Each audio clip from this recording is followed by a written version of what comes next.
Hello. If you want to watch part one to this series of videos about Persona 5 third semester, please check out my channel. Thank you. And now, back to the questions. Question 5. Some of the dreams they had were more of things that they lost and wish they could do again or have again. Are there anything, or are there any wish you could have back? You don't have to answer that, but it helps for this question. Would you be willing to get that thing back if it meant undoing the lesson that you learned by losing it?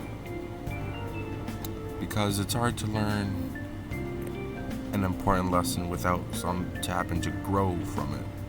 There could be many scenarios, like you lost a friend because you bullied them when you were younger and now you regret it. Does getting your friend back outweigh the lesson of not bullying them? To carry on this topic of learning through your pain, the real hard parts are the times you either can't find the lesson through the experience, hard to find the lesson, or the experience doesn't really have a lesson, and by learning a lesson, it's more of a twisted lesson. And what I mean by twisted lesson, from an experience that wasn't your mistake, but someone else's mistake, or was on purpose, and by coming up with a lesson about it, to avoid that pain, it also has drawbacks.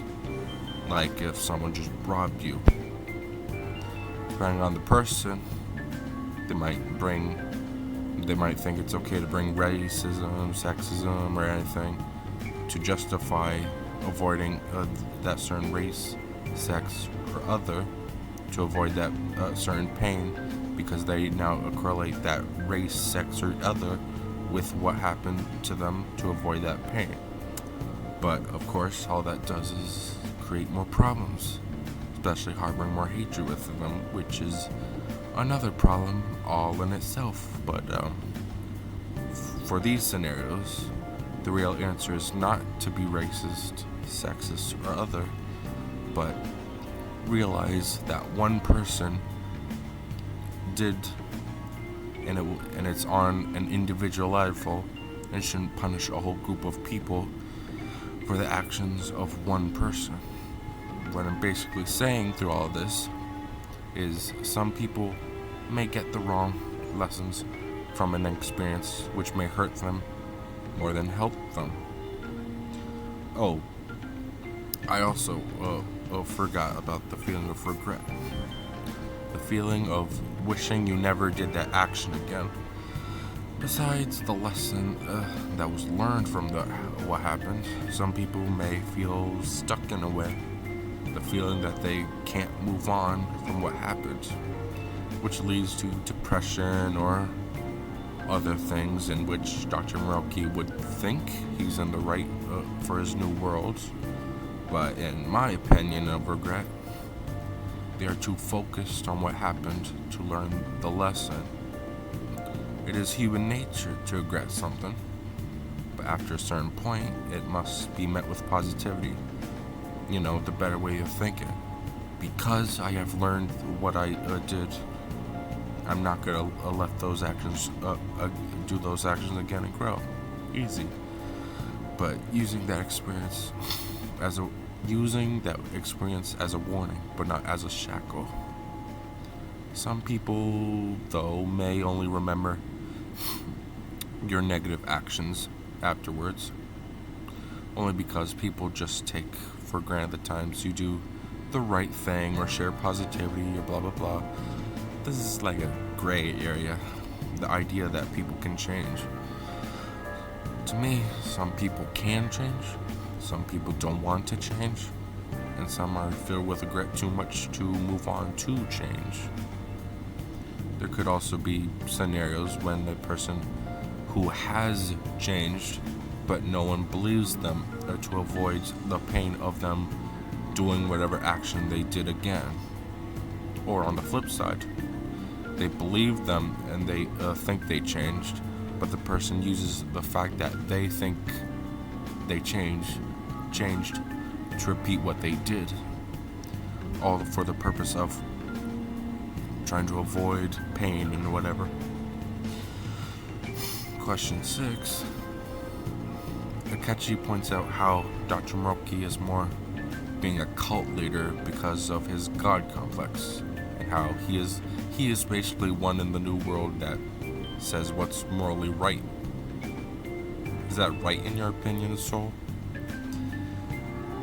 Because to me, a human like him could make a mistake as to judging what a person is feeling or what they may want, meaning he would be mind washing them into something they don't want, even though the doctor thought that's what they meant. Or as a human, he could accidentally use the god powers he has to shut anyone that doesn't agree with him up, which was kind of how he treated the Phantom after they refused to his world, which also means he would be using his powers for the wrong under the disguise of wanting to make people happy, but making them happy in the wrong way. Question 7. In real life, if you knew someone with depression or suicidal thoughts, or was just unhappy, would that still be a good reason to join Dr. Moroki's world? Soul, or anyone else who's watching? Okay, this part isn't really a question, more of food for thought, but the Dr. Moroki and the Holy Grail are kinda actually trying for the same thing, but in different ways. Don't forget, the Holy Grail was born because of the masses wanted it. They both wanted to help other people, but the only difference is that Dr. Moroki somewhat imprisoned the people by giving them a jail cell that they were basically everything they wanted within that cell, while the Holy Grail imprisoned the people and the Grail would do the thinking for them. Meaning, Dr. Moroki let them think, but used their thoughts to jail them, and the Holy Jail did not give them the ability to think, which made them just be in their cells willingly, if that makes sense. In reality, some people may do stress relievers called escapism. Question 8.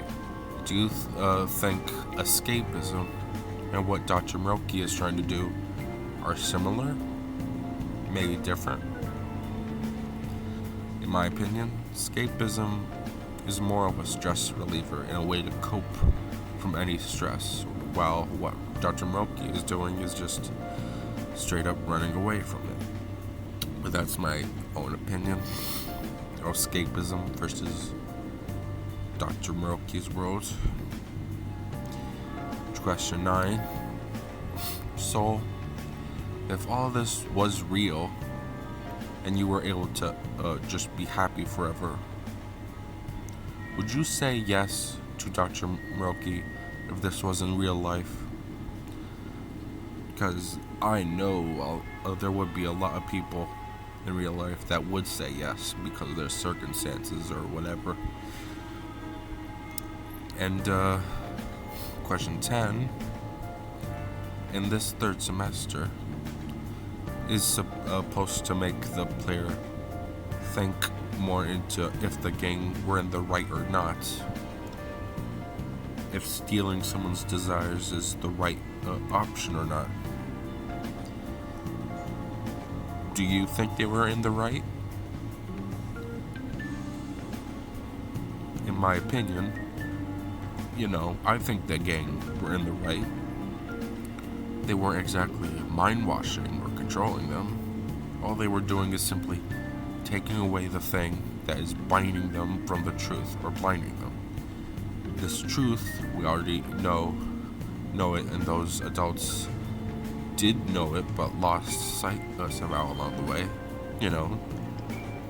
This assumes that, everyone has a moral compass when they're born, but in a study, it is said that even babies about 3 months old have a basic understanding of morals, good and bad. So, assuming those adults were babies at one point, we could at least,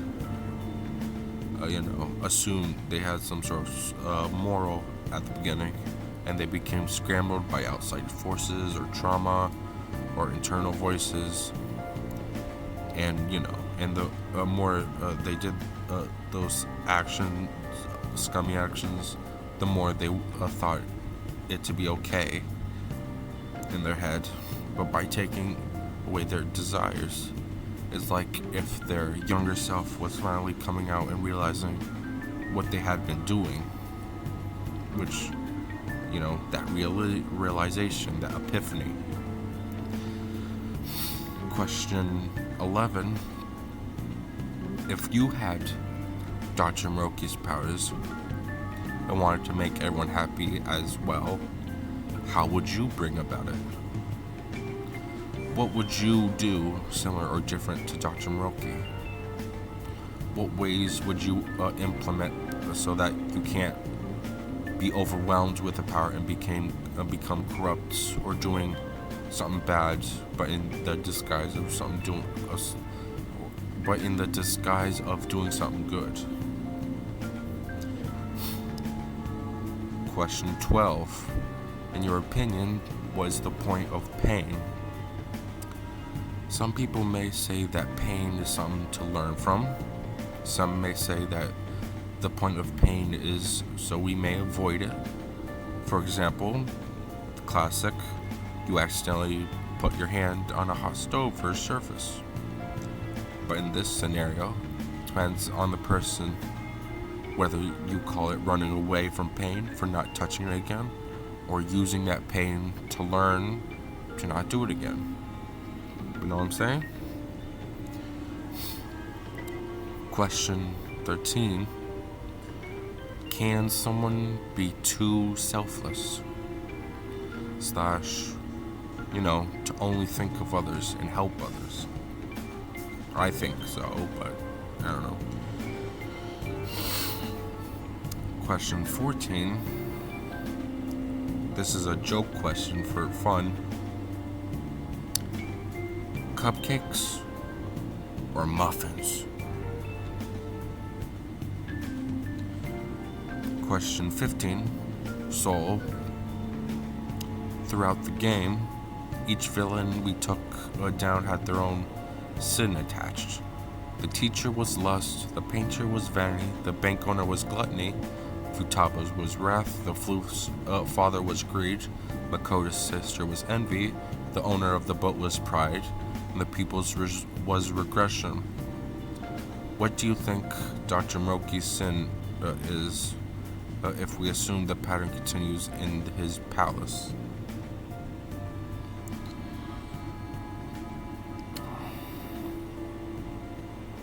And last question, 16. In Dr. Moroki's world, one can at least do their hopes and dreams in reality.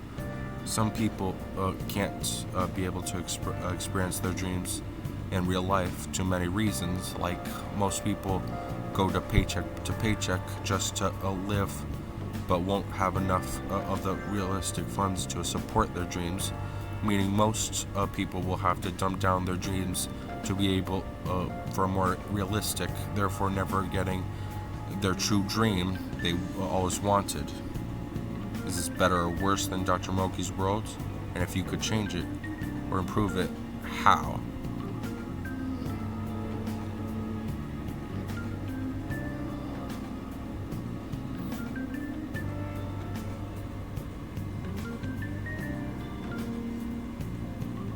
See you next part.